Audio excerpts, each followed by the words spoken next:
Hello बच्चों, आप सबका आपके अपने चैनल गोविंद मैथ लेक्चर्स में एक बार फिर से स्वागत है। तो प्रिय विद्यार्थियों, आज की इस क्लास में हम कार्यपत्रक 111 को हल करना सीखेंगे। बच्चों, कार्यपत्रक 111 में हम चतुर्भुजों की समझ को विकसित कर पाना सीखेंगे। बच्चों, चतुर्भुज का मतलब होता है, देखो चतु का मतलब होता है चार और भुजा का मतलब होता है वही भुजा, यानी चार भुजाओं से घिरी बंद आकृति को क्या कहा जाता है? चतुर्भुज कहा जाता है। चार भुजाओं से घिरी हुई बंद आकृति को, चार भुजाओं से घिरी हुई बंद आकृति को क्या कहा जाता है? बच्चों, चतुर्भुज कहा जाता है। तो आपको परिभाषा याद रखनी है कि चार भुजाओं से घिरी हुई बंद आकृति को क्या कहते हैं? चतुर्भुज कहते हैं। बच्चों, जैसे मैंने बनाया एक वर्ग।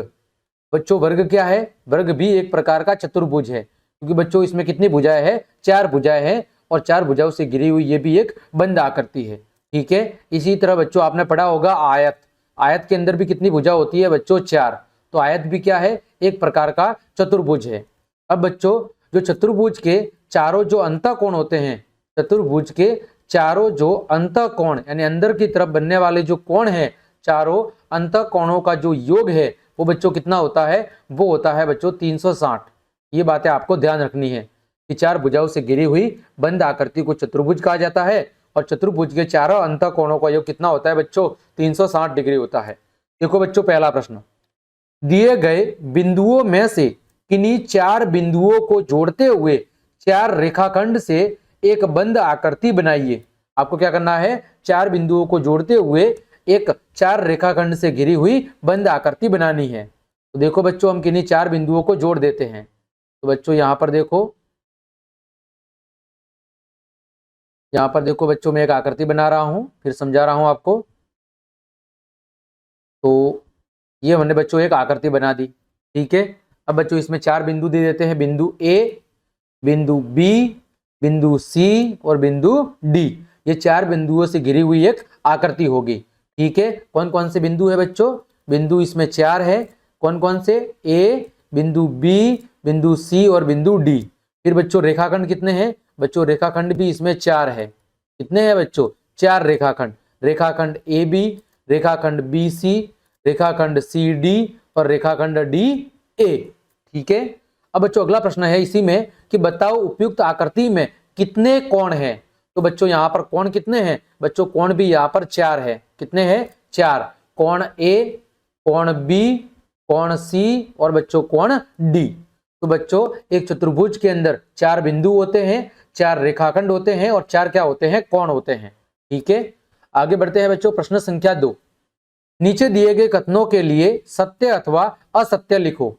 पहला कथन है कि आयत का प्रत्येक कोण समकोण यानी 90 डिग्री होता है। बिल्कुल सही बात है बच्चों। आयत और वर्ग का प्रत्येक कोण कितना होता है? 90 डिग्री। तो यह कथन बिल्कुल सत्य है। अगला बच्चों, सम चतुर्भुज। देखो नाम से पता चल रहा है, सम का मतलब समान, चतुर्भुज का मतलब चार भुजाओं से घिरी बंद आकृति। चार भुजाओं से घिरी बंद आकृति जिसकी चारों भुजाएं आपस में समान होती है उसे कहते हैं सम चतुर्भुज। तो यही कह रहा है कथन कि सम चतुर्भुज की सभी भुजाएं बराबर होती है। बिल्कुल सत्य कथन है।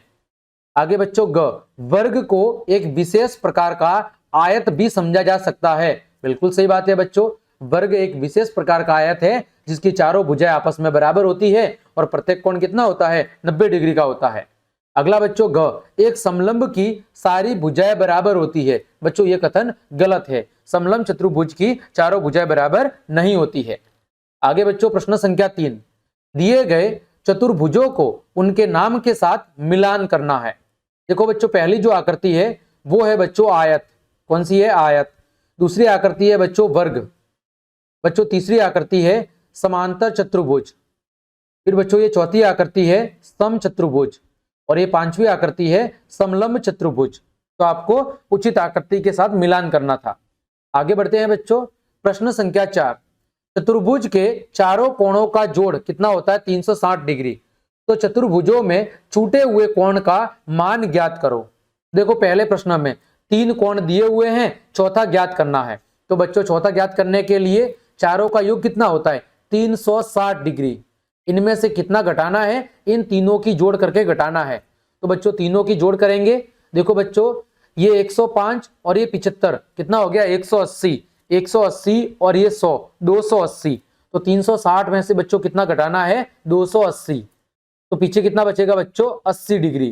तो आपका जो ये कोण छूट गया है इसका मान कितना होगा बच्चों? 80 डिग्री। दूसरा है ख बच्चों, देखो यहां पर 360 डिग्री माइनस तीनों की जोड़ करनी है। तो बच्चों देखो 102 और 78, 180, 180 और 72 कितना हो गया? 252, 252 डिग्री। बच्चों 360 में से 252 डिग्री को जब आप घटाओगे तो कितना आएगा? 108 डिग्री। तो जो ये कोण बच गया है वो कोण कितना है? 108 डिग्री। अगला बच्चों ग, यहां पर बच्चों देखो दो कोण दिए हुए हैं और दो कोण खाली है। तो बच्चों दो कोण खाली है उनको मान लेते हैं एक्स और एक्स, ठीक है, क्योंकि दोनों कोण बराबर होंगे। तो बच्चों देखो 360, ठीक है, 360 में से बच्चों कितना घटाना है? तो बच्चों में ऐसे भी लिख सकते हैं कि 2x, x और x कितना हो गया? 2x बराबर 360 डिग्री, उनमें से 71 और 71 की जोड़ कितना हो जाएगा? 142 डिग्री। तो बच्चों 2x बराबर 360 में से 142 को घटाओगे कितना आएगा? 218 डिग्री। बच्चों x का मान कितना आएगा? 218 डिग्री बट्टे में 2। तो बच्चों x का मान आ जाएगा 109 डिग्री, यानी कि दोनों x के कोण कितने हैं? 109 और 109 डिग्री है। ठीक है बच्चों, आगे बढ़ते हैं। प्रश्न संख्या 5, दिए गए चतुर्भुज का नाम बताना है। देखो बच्चों यहाँ पर चारों भुजा बराबर है। देखो ये जो बीच में लाइन खींची गई है ये बता रही है कि चारों भुजा आपस में बराबर है। तो बच्चों चारों भुजा आपस में बराबर किसकी होती है? बच्चों वर्ग की चारों भुजाएं आपस में बराबर होती है। ठीक है, दूसरी आकृति बच्चों किसकी है? दूसरी आकृति है बच्चों समलंब चतुर्भुज की। किसकी आकृति है बच्चों? समलंब चतुर्भुज की आकृति है दूसरी। बच्चों तीसरी आकृति में देखो आमने सामने की भुजा बराबर है। तो बच्चों यहाँ पर आमने सामने की भुजा बराबर है, तो ये कौन सा है? ये बच्चों है समांतर चतुर्भुज, जिसके आमने सामने की भुजाएं समांतर है। तो समांतर चतुर्भुज। फिर बच्चों अगली आकृति में देखो आमने सामने की भुजा बराबर है और चारों कोण भी बराबर है। तो बच्चों ये क्या है? बच्चों ये है आपका आयत। क्या है बच्चों? आयत। तो इस तरह बच्चों हमने आपके कार्यपत्रक 111 के सभी प्रश्नों के उत्तर बहुत अच्छे से जान लिए हैं। उम्मीद करता हूं सभी प्रश्नों के उत्तर आपको अच्छे समझ में आए होंगे। तो क्लास देखने के लिए आप सभी का धन्यवाद। यदि आपको मेरी क्लास और मेहनत पसंद आई है तो बच्चों लाइक, कमेंट, शेयर और सब्सक्राइब जरूर करें। आज के लिए इतना ही। जय हिंद, जय भारत।